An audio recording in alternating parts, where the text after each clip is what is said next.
भारत की संसद के सामने भारतीय संविधान को नजरे आतिश किया गया, आग लगाया गया, लोग तमाशा देखते रहे और अंबेडकरवादी गिड़गिड़ाते नजर आए, संविधानवादी बैकफुट पर नजर आए।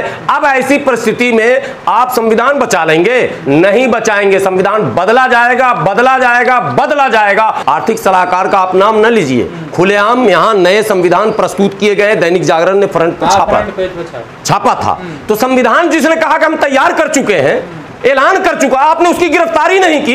किसकी हिम्मत हुई भारतीय संविधान रहते हुए यह ऐलान करने का कि हम इस संविधान को नहीं मानते, ये लो जी नया संविधान? उसी वक्त गिरफ्तारी होनी चाहिए। राहुल गांधी ने बोला, नहीं बोला। खड़गे ने बोला, नहीं बोला। मायावती बोली, नहीं बोली। नीतीश बोले, नहीं बोले। तेजस्वी बोले, नहीं बोले। कोई नहीं बोला। इसलिए सारे लोग मिले हुए हैं इस देश को लुटाने में। केवल भाजपा नहीं, केवल मोदी नहीं, केवल कहां बोल रही है? गिरफ्तारी, धरना वहीं पर जहां पर उस संविधान दिखाया गया था, प्रयागराज में घेर लेने था तमाम लोगों को। भाई उस बंदे को निकालो बाहर।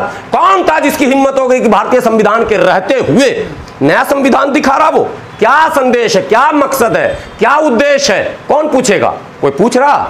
इसलिए सारे नेता डरे हुए हैं। सारे नेता इसलिए डरे हैं कि उनके पास बेशुमार पैसे हैं, वो पहले ही गलती कर चुके हैं, इसलिए उस गलती की सजा भुगतने के लिए वो तैयार नहीं है। पूरे मामले से सरकार ने और पार्टी ने पूरा किनारा कर लिया, उनका अपना निजी राय हो सकती है। ये ऐसे हो जाएगा। और ये जो जेल में है सीए एनआरसी का विरोध करने वाला हमारा उमर खालिद, उसकी निजी राय नहीं थी। खालिद सैफी की निजी राय नहीं थी, सफूरा जारगर की निजी राय नहीं थी, शर्जील इमाम की निजी राय नहीं थी, और उसकी निजी राय हो गई कि वो संविधान के बराबर में एक दूसरा संविधान दिखा रहा है। वो निजी कैसे हो जाएगा? पूरे देश के लिए चैलेंज उसने किया और इस चैलेंज के सामने सब झुक गया। सारे नेता झुक गए, सारे नेता बिक गए, सारे नेता रुक गए। अब लोग कहते हैं कि आप किसी दल में नहीं हो। अरे भाई दल में दलदल है, कहां जाऊं मैं? एक नेता मुझे ईमानदार दिखाओ जो ईमानदारी से लड़ाई लड़े। चंद्रशेखर बड़े फुदक रहे थे, मैं बोलता हूं, किसी को बात बुरी लगे या पूरा। अभी राजस्थान में रैली हो रही है, कल परसों रैली हुई ना, चंद्रशेखर नू गए। अभी हिंदू महापंचायत हुआ 50 गांव का, चंद्रशेखर को भी दलित महापंचायत करना चाहिए ना भाई। उस पंचायत से मुसलमान संकट में नहीं है, संविधान संकट में है।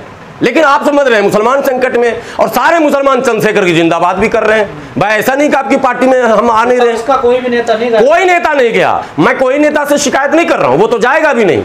लेकिन कम से कम बहन जी के तरफ से लोग जाने चाहिए थे, कम से कम चंद्रशेखर जी की तरफ से लोग जाने चाहिए थे, कम से कम उन पार्टियों की तरफ से जो पार्टी संविधान की और दलित मुस्लिम पिछड़े और शोषित वर्गों के हक और अधिकार के लड़ाई की बात करती है। अगर वो लोग भी नहीं गए तो हम क्या समझेंगे? और दुर्भाग्य की बात बताऊं कि मुस्लिम लीडर भी इस मुद्दे पर कुछ बोलने से डर रहे हैं। एक भी अधिकृत बयान हमारे किसी तंजीम के लोगों का नहीं है। कोई कहने की हिम्मत नहीं जुटा रहा है कि 1200 घर मुसलमानों के क्यों तोड़े तुमने, किस कानून के तहत तोड़े? कोई नहीं बोलने को तैयार है। अतिक्रमण बताया जाता है। अच्छा, यही चीज एबीपी पर पूछी थी हमारी रूबी का, तो हमने कहा इस सपना में आया था क्या? जब दंगा होगा तब अतिक्रमण पता चलेगा, और दंगा नहीं होगा तो इसका मतलब पूरे सरकारी जमीन पर कोई भी मकान बना ले, आप सोए हुए हैं। ये कौन सा नया फार्मूला आपने निकाला? ये तो योगी भी बोल रहे थे कि अतिक्रमण था, अवैध निर्माण था। अरे तो दंगे फसाद के बाद पता चला आपको अवैध?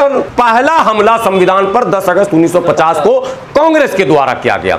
उसके बाद निरंतर जो संशोधन के नाम पर खेल चला इस देश में, और जो लेबर के अधिकार थे, मजदूरों के अधिकार थे, उसके पर कतरे गए। मजदूरों के अधिकार को कम किया गया। लेबर लॉ को हमेशा जो है, हमेशा उसमें अमेंडमेंट होता गया, होता गया, होता गया। आज मजदूर कटोरा लेकर खड़ा है। आज मजदूर स्ट्राइक नहीं कर सकता है, एस्मा लग जाएगा साहब। आज मजदूर हड़ताल नहीं कर सकता, यूनियन नहीं बना सकता, अपने अधिकार की बात नहीं कर सकता। उसका नेतृत्व अगर गुलाम सरवर करना चाहे तो उस पर मुकदमे कर दिए जाते हैं। इंजीनियर डीसी कपिल पर कई मुकदमे कर दिए गए सिर्फ इसलिए कि वो मजदूरों की आवाज उठाता। ऐसे मुल्क में कितने लोग हैं जो मजदूरों की आवाज उठाते हैं और जेल में जाते हैं? क्या ये भारतीय संविधान है? संविधान का मजाक उड़ाया गया, लगातार उड़ाया गया, और अब वो दिन आ गया। आना था चूंकि आप आंख बंद कर देख रहे थे तमाशा ना, तो अब वो दिन आया कि आम इंसान दिल्ली की सड़कों पर और पार्लियामेंट के सामने जंतर मंतर पर खड़े होकर कहता है मनुस्मृति लागू करूंगा। आपको भी वो वीडियो मिला होगा। ऐसे धरने प्रदर्शन हो रहे हैं जहां कहा जा रहा है संविधान हटाओ, मनुस्मृति लाओ। ये धरने प्रदर्शन हो रहे हैं। भारत की संसद के सामने भारतीय संविधान को नजरे आतिश किया गया, आग लगाया गया। लोग तमाशा देखते रहे। भारतीय संविधान में जब जात के नाम पर या वर्ग के नाम पर या आर्थिक आधार पर आरक्षण की व्यवस्था नहीं है, बल्कि सामाजिक व्यवस्थाओं के अनुसार आरक्षण की व्यवस्था है, लेकिन भारत की संसद में भारत के प्रधानमंत्री ने 10% अपर कास्ट लोगों को इकोनॉमिक बेस पे ईडब्ल्यूएस का बहाना करके, जो आर्थिक दृष्टि से पिछड़े लोग हैं, उनको एक पैमाना दिया गया 8 लाख। हंसिएगा आप, यहां ओबीसी में जो क्राइटेरिया है वो कुछ और, जो क्रीमी लेयर की बात मैं कर रहा हूं, और वहां 8 लाख। हंसने वाली बात है। और कहा गया जी अब 10% आरक्षण होगा।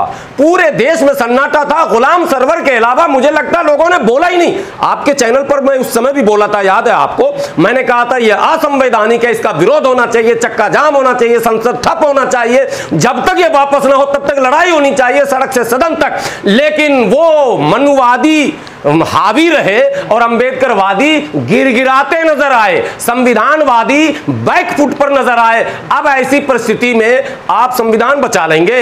नहीं बचाएंगे। संविधान बदला जाएगा, बदला जाएगा, बदला जाएगा, और आप कुछ नहीं करेंगे। लिख के ले लीजिए। मैं 3 बार इसीलिए ये बात बोला हूं, इसलिए कि सारे लोग अपनी संपत्ति बचाने में लगे, अपना परिवार बचाने में लगे हैं। उनको देश की चिंता नहीं, उसको जनता की चिंता नहीं, उसको आवाम की चिंता नहीं। कहते मैं ओबीसी का लीडर हूं, ओबीसी की चिंता नहीं, अपनी चिंता। मैं एससी का लीडर हूं, एससी का चिंता नहीं, अपनी चिंता। मानो एक मुसलमान बचा हुआ बेचारा।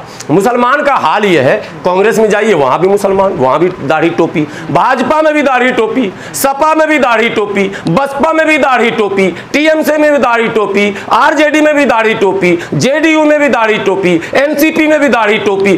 भारत की कोई ऐसी पार्टी बता दो जहां मुसलमान न दिखे आपको। ये मुसलमान बेचारा, इसको कुछ पता ही नहीं कि हमें क्या करना। सबसे ज्यादा कंफ्यूज भारत में मुसलमान है। अब कंफ्यूज कैसे ना होता? कांग्रेस के जमाने में मौलाना आजाद ने कहा कि यही पार्टी है जो तुम्हारे हक अधिकार को दिलाएगी। मुसलमानों ने मौलाना आजाद की बात मानी, सबने कांग्रेस को दिया। कांग्रेस ने जब पूरे भारत में मुसलमानों का कत्लेआम करना शुरू किया, जब नैली नरसंहार हुआ, अब गुजरात रटाया जा रहा, आज के नौजवानों को नैली नहीं बताया जा रहा, जहां 1 घंटे में 5000 मुसलमानों को मार दिया गया था। आसाम का नैली एक शहर है, यूट्यूब पर गूगल पर सर्च करके लोग देख लेंगे जो आपके व्यूअर हैं। कोकराझार नहीं बताया जा रहा, मलियाना नहीं बताया जा रहा, हाशिमपुरा नहीं बताया जा रहा, मेरठ नहीं बताया जा रहा, सहारनपुर नहीं बताया जा रहा, वाराणसी, भदोही, मऊ, फिरोजाबाद, अलीगढ़, बुलंदशहर और क्या कहते हैं भागलपुर, बिहार शरीफ, भिवंडी, गोवंडी, टाटा, जमशेदपुर, कलकत्ता। अरे कोई शहर बता दो जहां कांग्रेस ने दंगा न करवाया हो। तब जाकर मुसलमानों के बीच फिर नए लोग आए, हम है बचाएंगे। उन्हें हम कहते हैं समाजवादी गिरोह। समाजवादी गिरोह आया, समाजवादी पार्टी नहीं, पूरा एक सेक्शन समाजवादियों का समाजवादी ही कहते हैं, यानी कांग्रेस और भाजपा के अतिरिक्त थर्ड फ्रंट ये आया सामने। मुसलमान उसके साथ हो लिया। कांशीराम साहब आए, दलित मुसलमान करो विचार, कब तक सहोगे अत्याचार, तो मुसलमान उनके साथ हो लिया। मुसलमान कहीं कोई ऐसी जगह नहीं थी। आज मैं कैमरे पर फिर बोल रहा हूं, नाम बदलने को लेकर हंगामा हो रहा है। योगी जी नाम बदल रहे हैं, बहन जी ने भी नाम बदला। उत्तर प्रदेश में सीतापुर भी एक शहर है, रामपुर भी एक शहर है, हनुमान नगर भी है, भरत नगर भी है, दुनिया जहान है। लेकिन बहन जी ने नाम बदला अकबरपुर का। मुझे शिकायत है, आपको अगर बाबा साहब अंबेडकर के नाम पर रखना था, आपको ज्योतिबा फूले के नाम पर रखना था, आपको अगर साहू जी महाराज के नाम पर रखना था, आपको अगर माता सावित्रीबाई फूले के नाम पर रखना था, आपको अहिल्याबाई होलकर के नाम पर रखना था, आपको झलकारी बाई के नाम पर रखना, आप रखिए। मैं तो कहता हूं साहब कांशीराम के नाम पर शहर बसाइए, बसाना चाहिए। इन महापुरुष हैं ये सब हमारे नजर में। यानी आप भी निशाने पर उसी को ले रहे हैं। सपा की सरकार आती है, कहा जाता अब मुसलमानों की सरकार आ गई। कुछ मुसलमान कथित नेता ये समझ रहे थे मेरी सरकार, लेकिन वहां भी खुला सांड की तरह छोड़ा गया सबको। और मुसलमान आज कहां है? उत्तर प्रदेश में और भारत के दूसरे राज्यों में।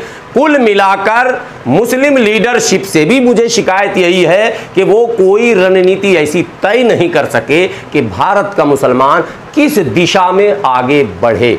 बार बार हम लोग कहते हैं, देखिए शोषित शोषित एक हो जाए, वंचित वंचित एक हो जाए, दलित दलित एक हो जाए, पिछड़ा पिछड़ा एक हो जाए, उसमें फिर धर्म क्यों लाया जा रहा है?